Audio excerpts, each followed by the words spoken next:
right, so today it's going to be the AFC North and the NFC North. We're going to start with the AFC North because we for the first time in this series we got us a homer, baby. We're talking AFC North football. We're talking Pittsburgh Steelers football, and I can't think of a better person to go to for Pittsburgh Steelers football than our own Jacob Wilson.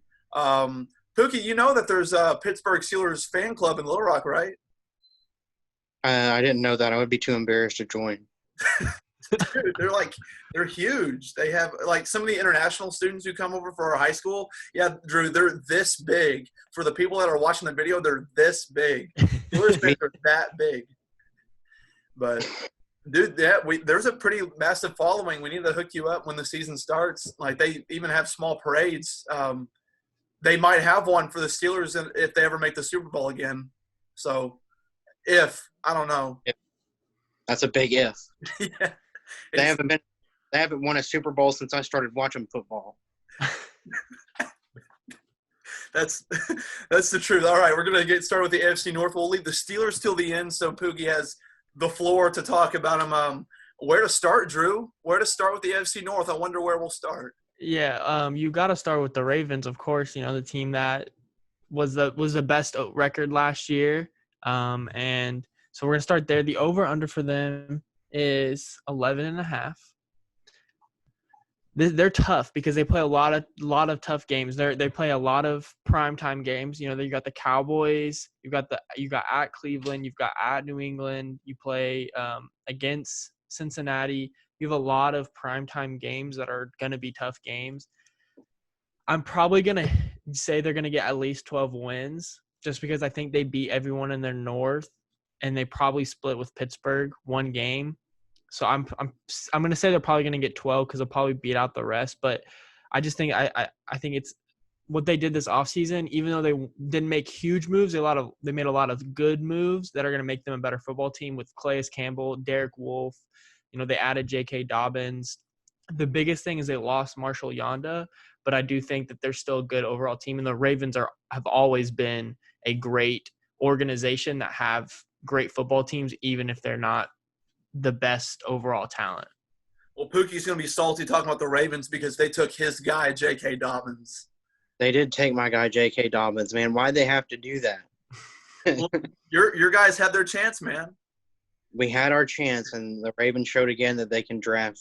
The Ravens are one of the best drafting teams in football, and they also have one of the best coaches in John Harbaugh, and it always seems like no matter what year it is, they always seem to come out more talented than the previous year. Even though they had a couple of down seasons recently, they added Lamar Jackson, and everything's turned around since. But you can't ignore just how well they consistently draft, so it's always hard to count the Ravens out. You guys are forgetting the key ingredient to all their success. Number 9, that bad man, Justin Tucker. Everything changed when Justin Tucker got to town. All right, arguably maybe the greatest kicker of all time, coming from a kicker, and I think Sam Cook is gone now, but we'll talk about that one later. Pookie, without talking about the Steelers just yet, is it fair to say that the AFC is up between Baltimore and Kansas City right now? I think that's a fair assessment. You can't say for certain because year to year things can change. Just look at how the Jaguars and Patriots were at the top of the AFC just a couple of years ago, but now they could both be bottom feeders depending on how good New England is this year. But right now, as of this moment, the AFC runs through Baltimore and Kansas City. If you want to have a chance at a Super Bowl, you're going to have to take one of those two teams down. So those are your preseason favorites for the AFC? If I was basing it completely off of last season and how well done in the offseason so far, I would definitely say that it is. My caveat would be if Andrew Luck was still playing, I would have the Colts up there. But since he's not, that doesn't matter. I certainly agree with you. It's worth mentioning to the people listening at home that Baker Mayfield has joined us. So throughout this series, Drew will be putting on the jersey representing a player that plays in the divisions that we talk about. It's Baker Mayfield this week when we talk the AFC North. So we're going to move on. Let's see. Pookie, we're going to go with the Browns now. They have a 8.5 is what USA Today has them slotted as for their over/under. I think that 8.5 is pretty fair because the Browns are sort of a wild card when it comes to predicting what they're going to do next season because they have the talent to be a 10-win team, but they also have flaws in just the way the organization is run that could lead them to only getting to 8 wins or 9 wins. And, they have that same core of talent on offense, Odell Beckham, Kareem Hunt, Nick Chubb, Jarvis Landry, young quarterback, and Baker Mayfield. And all those guys played good last year. They just didn't reach their full potential, which is what you expect from the coaching end, is to get the full potential out of your players. So if they improve on the coaching end of this season, they can definitely, surpass that 8.5 win total. And not to even mention they still have Denzel Ward on defense, Sheldon Richardson, Chad Thomas. Those are all pretty talented guys. So it's just like, what are we going to see from Cleveland this year? You just have no idea. Are they going to continue to show that they're inept and just bomb with no matter how much talent they have, or are they actually going to put some of those high draft picks that they've gotten in the previous years to work? Here's my thing with Cleveland. This year, Baker Mayfield has no excuses because I go out and get Jack Conklin in free agency. I draft Jedrick Wills Jr. So I've got a tackle for the future. I've got a proven tackle on another side. To me, it's right there for the Browns. Are they the best team in the division going into the season? No, they're not. That I would reserve that spot for the Ravens. But there is no reason to me, unless Stefanski is just not head coaching material, even if he was like an average or just above average head coach, the Browns should be a playoff team. There is no reason for this team not to be a playoff team. So to me, this is it for Baker Mayfield. Now, if he doesn't get it done this year, is he not the quarterback next year? No, that's not the case. But I give him all these weapons. I'm putting him in a position to win. And I use this year as the benchmark. Is he good enough to make it happen? So I would say this year in particular for Cleveland is as big for a team and for Baker, just for a quarterback in Baker, as maybe there is in the league. They've got to win. You've got to make it happen, in my opinion. Especially with Myles Garrett on defense. Dude, they're going to fight tooth and nail, and they're going to swing every fucking helmet to get to the playoffs this year. No doubt. I think Cleveland is one of those teams that gets talked about every offseason more than anyone else. But I feel like this offseason I haven't heard Cleveland's name as much. Good. Yeah, which is good for them because I believe that whenever I don't think they need as much pressure for them to be for them. They don't need more pressure than what they already have. They're the Cleveland Browns. Every year, if they don't get 9 wins, then the year is a failure, which I disagree. I think they're one of the most talented rosters from top to bottom in the league, and I think they have a real chance this year. But I think playing in Cleveland comes with a curse. You got to overcome it, baby. You got to overcome. Hey, they real life need to trade Odell though. Yeah, they did take the first step to becoming a top tier franchise. The uniforms, baby. The uniforms, Drew, you heard it from me when they first came out. I said best uniforms, top 5 uniforms in the NFL. Obviously more uniforms came out, more changes in opinion, but a good start. We're going back to the old school, get rid of those crap uniforms. It's no offense to you, Drew. You make it look great. I bought one before, like a year or two before they changed the uniform. They literally had just changed it, and I bought the uniform, and then they changed it 2 years later to the old uniform. But yeah, these uniforms are ugly. The new ones they got are really nice. I think it will bring an old school mindset to them. Well, we're going to move on to a team that needs a new school look about them because old school's just not working. The Cincinnati Bengals were on the clock. We all knew what they were going to do. They went with Joe Burrow. Drew, it's not going to be a great season for them this year, but how do you see the Bengals looking? Their over-under is 5. I think that them and the Jaguars, they play the Jags this year.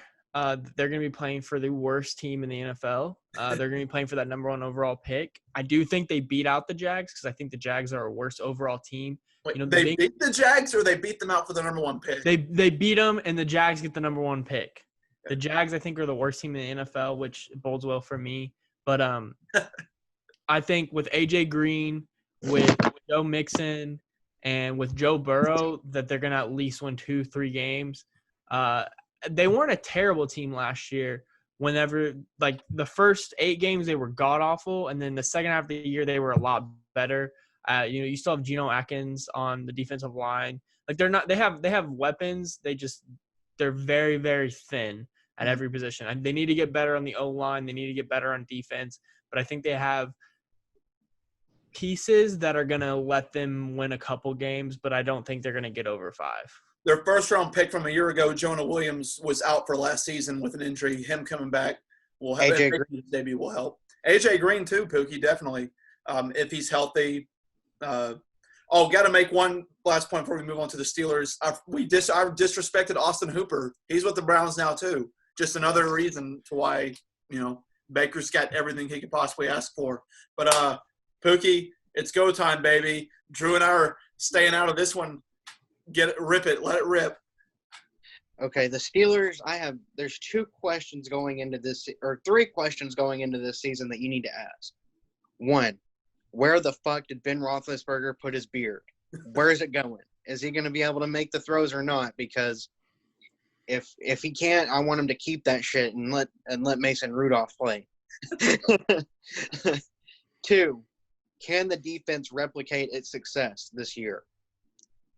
That's a big question because they played lights out last season. They added Minkah Fitzpatrick, and it transformed the whole defense because on the back end, he's just such a good deep cover safety that it makes it very risky to throw the ball deep against them because you risk being intercepted anytime that you do it. And then you have, TJ Watt, Bud Dupree on the pass rush. So it's just like you have 2 elite pass rushers on both ends. It's adding up to it looks like that they can replicate that success, but there's still the question of consistency there.